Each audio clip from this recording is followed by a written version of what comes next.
북한 관련한 우리의 억제력을 최상급으로 끌어올린 상황에서 이제부터 북한의 인권에 대해서 할 말 다 할 수 있다 라고 선언을 한 것이지요. 그래서 지금 이 메시지는 한반도의 주변에 모두 들리게 큰 목소리로 이야기한 이유가 있습니다. 하나는 윤석열 정부가 지금 처음으로 북한 이탈 주민의 날을 가지고 또 정부가 기념식을 가졌습니다. 탈북민의 안정적인 정착을 위한 제도 개선을 약속하면서 이렇게 이야기합니다. 대한민국을 찾는 북한 동포 단 한 분도 돌려보내지 않을 것이라고 약속을 합니다. 이 표현이 사실 가슴에 너무 아프게 만듭니다. 가슴을 너무 아프게 만듭니다. 아까 기억하시죠? 아까 보셨죠? 살겠다고 울부짖으면서 제발 북한에 돌려보내지 말아달라고 애원하던 탈북 청년들, 그 청년들을 사지에 몰아넣었던 아주 잔인한 정권이 윤석열입니다. 문재인입니다. 죄송합니다. 예, 문재인은 또 하나의 또 참혹한 일을 벌였죠. 우리의 서해 공무원, 북한 황해도 앞바다에서 북한 정권에 의해서 잔인하게 살해당했을 때 그는 청와대에서 자신의 연설을 듣고 있었습니다. 그리고 그 다음 날까지 그 공무원이 죽었다는 것을 알리지 않고 마치 살아있는 양 해군 함정을 동원해서 수색 작업을 계속하게 했죠. 그리고 그 모든 사실을 은폐하고 조작했지요. 이런 만행을 저지르고 그 아들한테는 어떻게 했습니까? 그 공무원의 아들한테 편지를 보내서 대통령인 본인이 꼭 진상을 규명해 주겠다라고 이야기를 했죠. 하지만 그게 끝이었습니다. 진상을 규명해 달라. 왜 답이 없느냐라는 고등학생 아들의 절규에 문재인은 아무 말도 하지 않고 외면하고 묵살했습니다. 그 다음 어떻게 됐지요? 그 다음은 여전히 제대로 된 진실은 밝혀지지 않았습니다.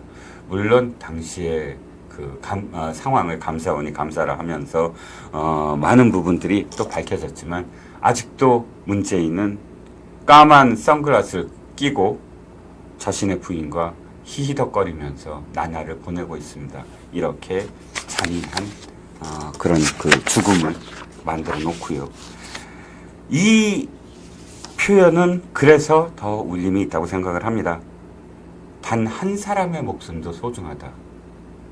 특히 북한의 그 지옥 같은 북한을 탈출해서 우리에 정착하려고 온 사람들을 어떤 의미로도 어떤 상황에서도 돌려보내지 않겠다는 그 말에 울린 말입니다.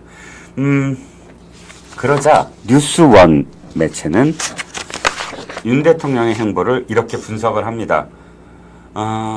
윤 대통령이 이 북한 이탈 주민에 대해서 이렇게 이야기하는 건 배경이 있다.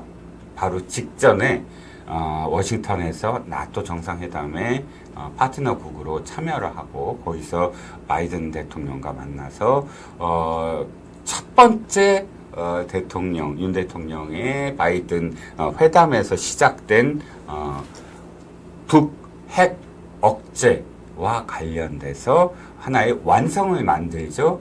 억제력을 어떻게 전개할 것인가에 대해서 우리와의 어떤 그런 이 약속을 아예 명문화해서 지침을 만들죠.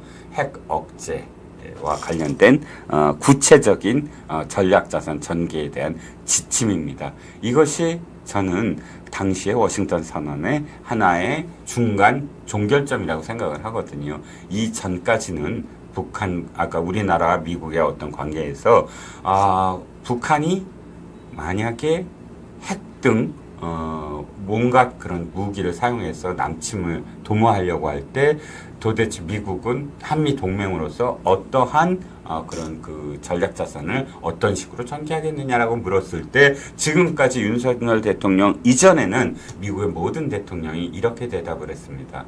믿으세요. 우리가 전략 자산을 전개해 드리겠습니다. 전개해 줄 테니까 믿어요. 그리고 전략 자산을 이렇게 그 시범적으로 전개할 때 마지막 순간에 통보를 합니다. 이번에 B-52 와요. 이렇게. 그런데 윤 대통령은 그렇게 해서는 안 된다. 우리가 구체적으로 당신들의 핵 등 전략 자산을 뭐를 언제 어떤 방법으로 어디서 어떻게 발진을 해서 전개할 것인가를 우리와 상의하고 그 다음에 우리가 직접적으로 그것을 다 인지해야 한다라고 약속을 받아냅니다. 그것이 첫 번째 워싱턴 선언이고요. 이제 그 약속을 명문화 글로 써서 약속을 완성을 하는 것이지요. 그래서 핵을 무장하지 말고 미국의 핵 억제 프로그램과 관련돼서 그 전략자산 전개를 남한과 그러니까 대한민국과 미국이 긴밀한 협의를 통해서 임시하고 전개해 나가자라는 그 첫발을 디딘 것이고요. 그렇게 선언하고 귀국해서 바로 이렇게 그 북한 인권과 관련돼서 지적을 하고 그리고 이탈 주민들에 대해서 약속을 하는 것입니다. 뉴스원은 그래서 제목을 이렇게 달았군요. 윤 대통령 핵 억제력 규합 이은 북인권 찌르기 대북 압박 투트랙 전략이라고 표현을 했습니다. 아까 말씀드렸지만 한반도 핵억제 핵작전 지침 서명에 이어서 바로 이 대외 북한 견제 메시지를 했다라고 이 기사는 처음에 리드를 잡습니다. 그리고 이 기사의 핵심은 이겁니다. 그러니까 북한 관련한 우리의 억제력을 최상급으로 끌어올린 상황에서 이제부터 북한의 인권에 대해서 할 말 다 할 수 있다. 라고 선언을 한 것이지요. 그래서 지금 이 메시지는 한반도의 주변에 모두 들리게 큰 목소리로 이야기한 이유가 있습니다.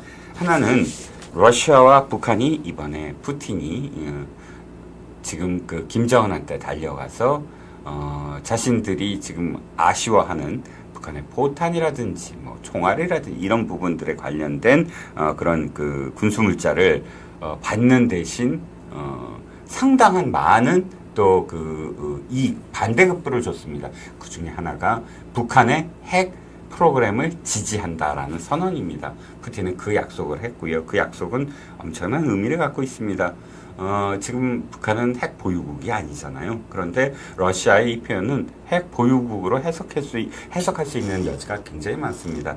중국도 뒤따를 것으로 보입니다. 그럼 중국과 러시아가 북한의 핵을 인정하게 된다고 한다면 지금까지의 틀, 그러니까 한반도를 둘러싼 강국들의 그 이해관계가 지금까지는 일치했다라고 어느 정도는 생각을 하고 있었거든요. 그러니까 북한에게 핵을 억제하면 대신 반대급부를 주고, 그래서 궁극적으로는 한반도가 그러니까 대한민국이 핵을 무장하지 않는 상태, 핵 무장의 필요성을 느끼지 않는 상태로 나아가게 된다면 남북한이 공이 핵에 대해서 더 이상 확장하지 않는 최소한 그런 그 길을 걷게 될 것이다.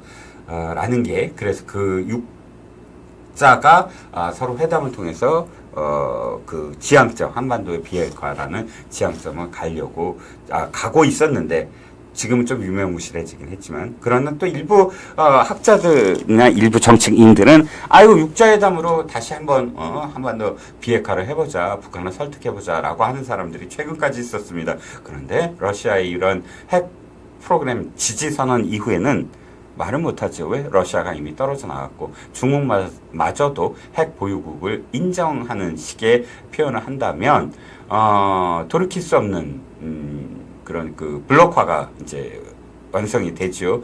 우리 대한민국과 일본은 그것을 받아들일 수가 없고 미국 역시 그걸 받아들이겠습니까? 그러면 한미일과 그다음에 북중러의 블록이 이제 되는 것이고요. 일부 혹자미 이 좌파들은 이렇게 주장합니다. 아이고 러시아랑 친하게 지내야지, 중국이랑 친하게 지내야지, 친하게 지내지 않으니까 러시아와 북한이 저런 식으로 나오는 거 아니야? 라고 했는데 말도 안 되는 얘기입니다. 우리가 문제가 아니고 러시아가 자기네 포탄이 떨어진 겁니다.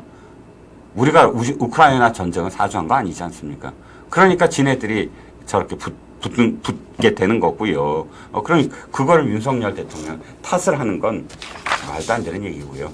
그래서 이제 윤석열 대통령이 자신이 이제 기획했던 그 한반도와 관련돼서 한미 동맹의 가장 고도화, 그러니까 안보와 관련된 가장 고도화된 약속을 이제 구체적인 약속을 명문화했다. 그 명문화가 상당히 큰 의미를 갖고 있으므로 이제 러시아와 북한의 그런 어떤 그 이 연대와 관련돼서 보다 더 떳떳하고 당당하게 대응할 수 있다. 그런 점에서 윤 대통령이 정면으로 북한 인권을 지적을 하면서 북한 이탈 주민 이야기까지 연결을 한 게 아닌가라고 뉴스원은 바라보고 있습니다.